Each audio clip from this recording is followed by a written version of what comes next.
Herkese merhaba, ben Zeynep. Hobisever YouTube kanalıma hoş geldiniz. Bugün sizlere tığ işi bal kabağı anahtarlık yapımını anlatacağım. Anlatım yaparken arkadaşlar koton iplere ihtiyacımız var. Turuncu ve yeşil renkte. Çok az miktarda elyaf'a ihtiyacımız var. Yine bir tane tüm tuhafiyelerde satılan anahtarlık aparatımıza ve 2,5 milim bir tığa ihtiyacımız var. Dilerseniz hemen kolay modelimizin anlatımına geçelim. Evet, bismillah diyelim ve başlayalım. Bal kabağımızın yapımına zincir yapımıyla başlıyoruz. 15 tane zincir yapalım.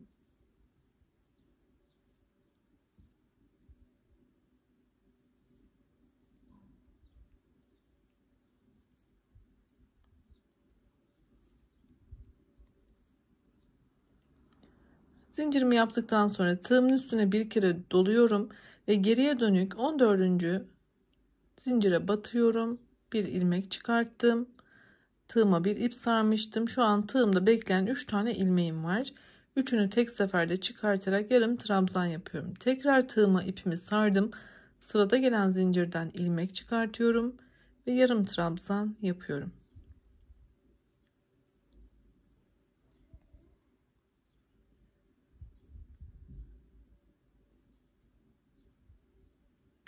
Sona kadar aynı şekilde devam edelim.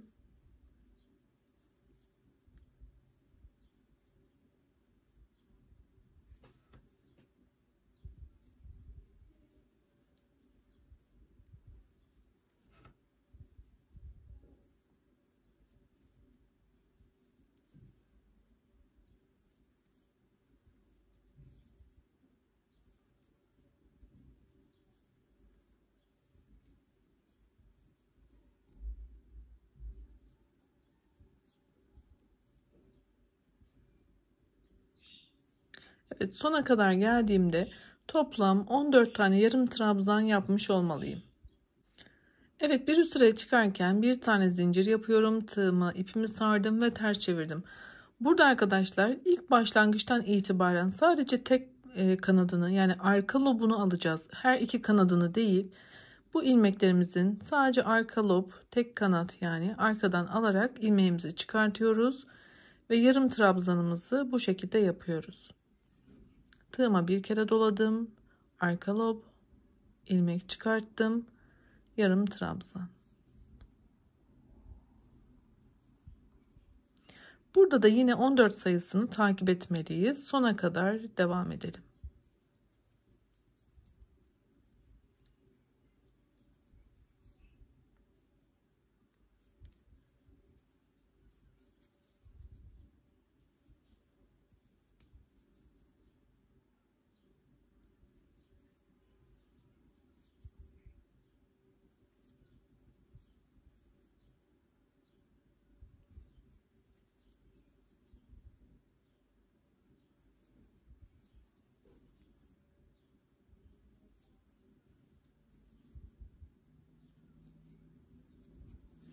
Evet, sona kadar geldim. Burada son yarım trabzanımı yaparken her iki lobunu da alıyorum. Yani her iki kanadını da aldım. Bu şekilde yarım trabzanımı bitiriyorum.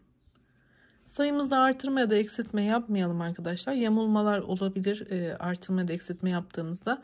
Aynı sayıda devam ediyoruz. Bir tane zincir yaparak yine ters çevirdim. Artık hiçbir farklılık yok.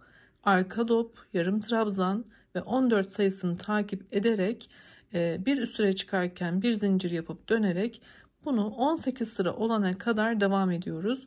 Düz bir şerit şeklinde uzunca bir parça örüyoruz. Daha sonra bal kabağımızın diğer aşamalarını göstereceğim. Hemen ben de hızlıca yapıp geliyorum. Evet, ben sıralarımı devam ettirdim. Sona kadar geldim. Bu sonda da artık son yarım trabzanımı yapıyorum. Bir tane zincir yaparak artık bu parçayı her iki ucunu birleştirerek dikiş yapar gibi ekleyeceğiz arkadaşlar. Şu şekilde şuradan bir ekleme yapacağız. Ben bunu tığ ile yapacağım.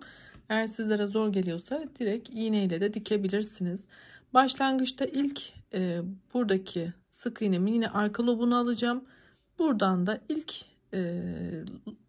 karşısına gelen lobu alıp şu şekilde içinden kaydırarak devam ettireceğim. Bu arka lob, bu sıradaki ilmeğimiz. Zaten burası başlangıç olduğu için tek kanat. şöyle içinden kaydırıyoruz. Dikiş yapar gibi. Bakın arka lob, karşıdan da alıyorum. İlmek kaydır.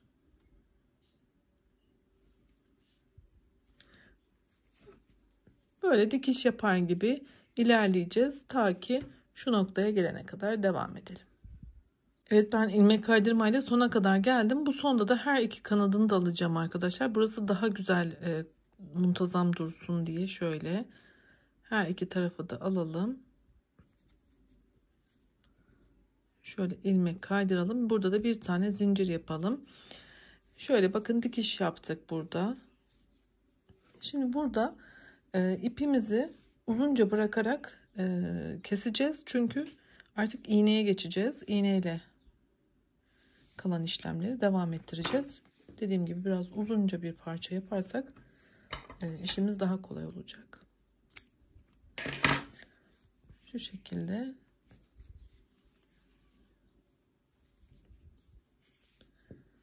Şimdi burada kalınca bir iğnem var. Ben hemen hazırlayıp geliyorum. Evet, iğnemi hazırladım. Burada şu şekilde ters çevirelim öncelikle. Şuradan iğnemizi de şöyle geri bu tarafa alalım. Şimdi yapacağımız işlem arkadaşlar, bir tel yaptığımızı farz edelim. Bu ağız kısmında tam bir tur tel yapacağız ve büzdürme işlemi yapacağız. Şu şekilde devam edeceğiz. Bakın şöyle.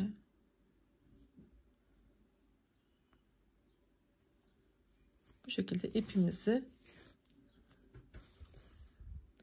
tam bir tur devam ettirelim. Şu noktaya kadar yapalım. Evet, başlangıç noktama kadar geldim. Şuradaki küçük ipi de içeriye doğru veriyorum ve şöyle çekerek burada bir büzdürme işlemi yapacağım. Bakın burayı kapattık. Şu şekilde. Yine biraz sağlamlaştırmak adına birkaç kere şöyle dikiş yapar gibi yapacağım arkadaşlar.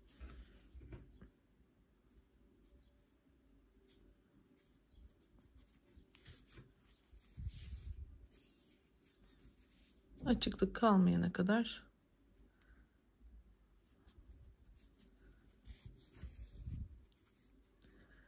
şimdi şu noktadan iğnemi şöyle dışarı alacağım. Yani şuradan çıkarttım. Bakın buradan. Şimdi bu elyafı içine yerleştirelim. Evet, elyafı da yerleştirdim. Şimdi şuradan tekrar dışarı çıkartalım ipimizi ve burada da bir tel işlemi yapalım. Aynı şekilde burayı da büzüştüreceğiz arkadaşlar. Şu şekilde yine tabanda olduğu gibi yapalım. Tam bir tur. Evet, devam ettirdim tel işlemini. Şimdi şurada hemen sıkıştırma işlemimi de yaptım.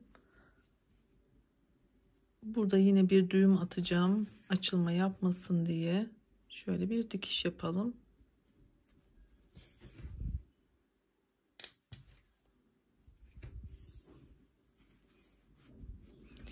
Şimdi arkadaşlar kabağımızın formunu vereceğiz.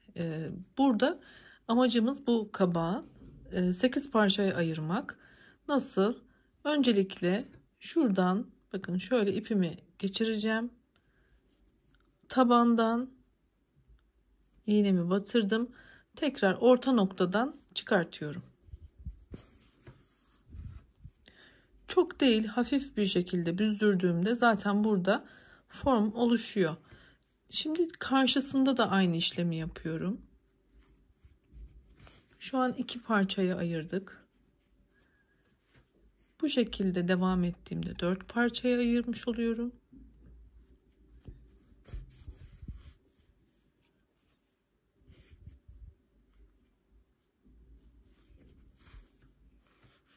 Evet, 4 parçaya ayırdım. Şimdi bu 4 parçayı da yine 2'ye bölerek 8 parça yapacağız. Yani şöyle devam edeceğiz. Burada ipim umarım yeter. Yetmezse tekrar ip bağlama gereği duyacağım. Şu şekilde devam ediyorum.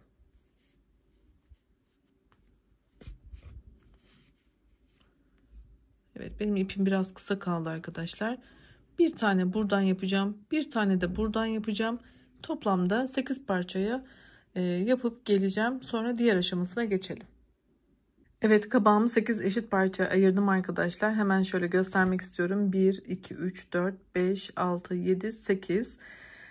Çok da güzel oldu. Şöyle çok şeker. Şimdi üstündeki şu yeşil yaprağını yapacağız. Onu da hemen şu şekilde öncelikle bir sihirli halka yaptım. Zincir de yapabilirsiniz. Size nasıl kolay geliyorsa bir tane zincir yapıp şu küçük ipimi alıyorum. Ve buraya 8 tane sık iğne yapıyorum.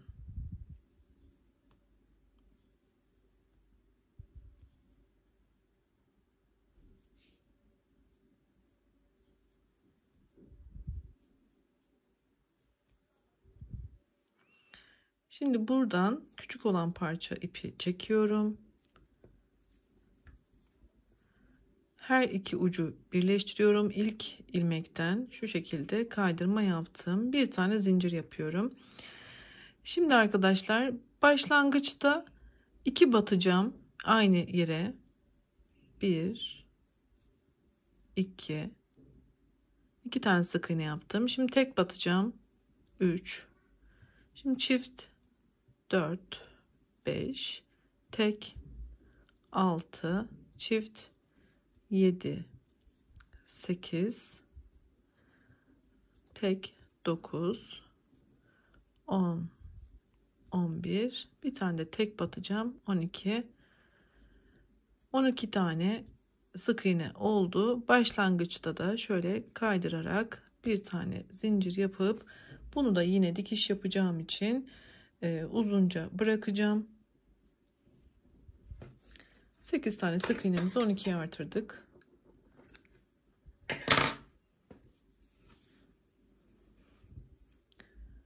Evet. Şunu da yine açılma yapmasın diye ben bir düğüm atmak istiyorum.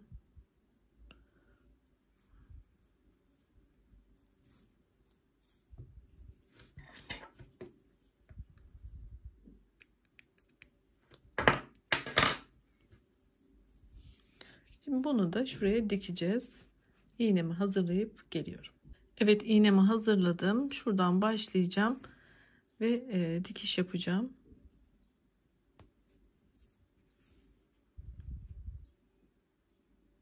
Şu noktalardan dikiyorum.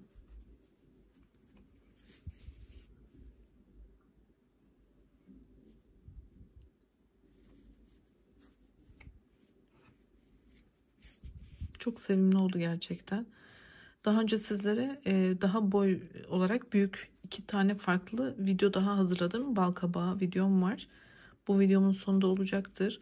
Yine birçok anahtarlık videom var. Çok beğenilen, çok izlenen anahtarlık videolarım da var. Onlar da bu videomun sonunda olacak arkadaşlar. Onlara da göz atın. Umarım beğenirsiniz. Şimdi şu orta noktadan çıkıyorum. Çok güzel bal kabaklarım var. Onların biraz tarifi farklı ama aynı mantıkla. Sadece sapları vesaire yaprakları da olan var. Onları dekor amaçlı yapmıştım. Dediğim gibi videoları mevcut. Videomun sonundaki oynatma listemden bulabilirsiniz. Şimdi şu aparatı da dikeceğim. Bugün böyle hem pratik hem kolay bir tarif hazırlamak istedim. Daha basit bir şekilde anlattım size. Diğerleri de aynı aslında ama sadece sayıları büyük olduğu için kabakların ebatları büyüyor. Şu sap kısmında ve yaprak kısmı var. Yoksa onun mantığı da gerçi buna benziyor ama dediğim gibi bir göz atın. Hoşunuza gideceğini düşünüyorum.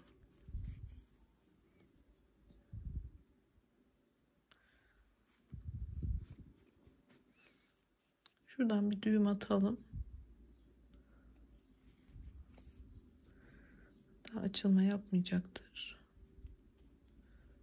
Sanırım ipi 2 taraflı diktim. Şöyle alttan çıkacağım arkadaşlar. Bunu artık diktim. Bu tamamen bitti. Şuradan çekiyorum. Çok iyi çekiyorum çünkü içinde kalacak bunu bıraktığımda. Evet.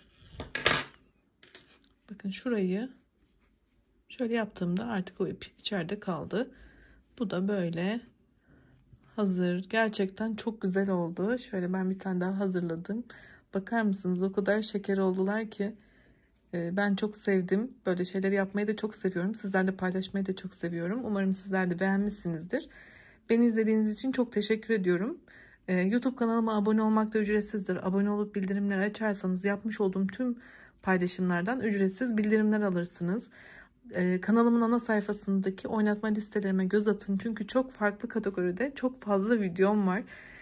Hoşunuza gidenleri takip ederseniz de sevinirim. Sağlıkla, iyi günlerde kullanın. Hoşça kalın.